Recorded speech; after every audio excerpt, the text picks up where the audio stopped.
Au centre de recherche du CHUM, les chercheurs Sophie Lerouge et Régent Lapointe ont des champs d'expertise bien différents. Lui est spécialiste dans la lutte contre le cancer, elle, experte en biomatériaux. Ils ont mis leurs connaissances en commun pour élaborer une façon ingénieuse de s'attaquer aux cellules cancéreuses. C'est extrêmement prometteur comme approche. Régent Lapointe dirige le laboratoire d'immuno-oncologie, ce qui consiste à lutter contre le cancer en utilisant les armes provenant du système immunitaire du patient. Comment on obtient ces cellules immunitaires anti-cancer? En fait, ce sont des cellules immunitaires anti-cancer qui viennent du même patient. Ces cellules sont multipliées en laboratoire. On en fait une sorte d'armée pour lutter contre la maladie.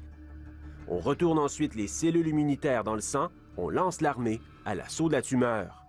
En immunothérapie, lorsqu'on utilise des composés qui vont agir sur le système immunitaire et le système immunitaire va agir contre les cancers, donc ces composés-là, immunothérapeutiques, sont pas aussi toxiques que les autres traitements plus traditionnels. Malgré d'immenses progrès depuis 5 ans, cette méthode a encore des limites. Comme elle voyage dans le sang, les cellules anti-cancer s'éparpillent dans l'ensemble du corps du patient. Les troupes sont dispersées, l'assaut est imprécis. Le défi qu'on a, c'est que souvent, les composés qu'on va donner aux patients vont aller partout dans le corps, ils vont avoir de la difficulté à atteindre la tumeur. Pour être efficace, l'armée doit donc être composée de dizaines de milliards de cellules pour espérer atteindre l'ennemi, la tumeur. Et ça peut prendre 4, 5, 6 semaines avant qu'on ait le nombre suffisant de cellules. Et en plus, on les fait tellement proliférer vigoureusement qu'elles viennent un peu fatiguées, là. Le biogel développé par Sophie Lerouge, professeure au département de génie mécanique à l'École de technologie supérieure, pourrait rendre ce type de traitement beaucoup plus efficace.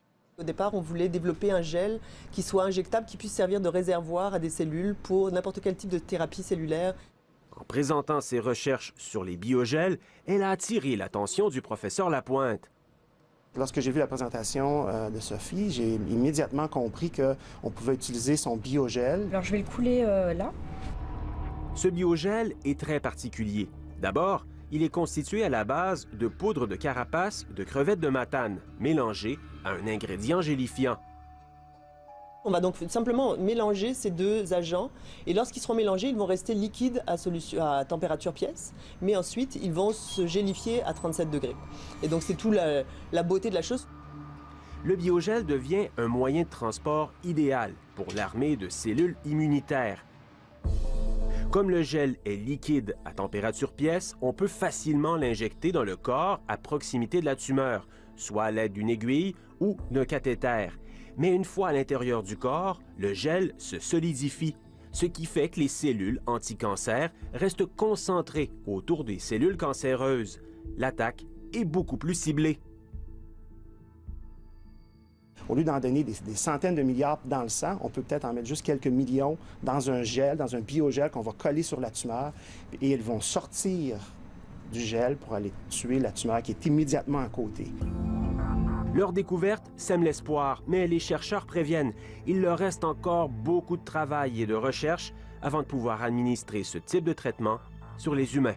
Ici Vincent Maisonneuve, Radio-Canada, Montréal.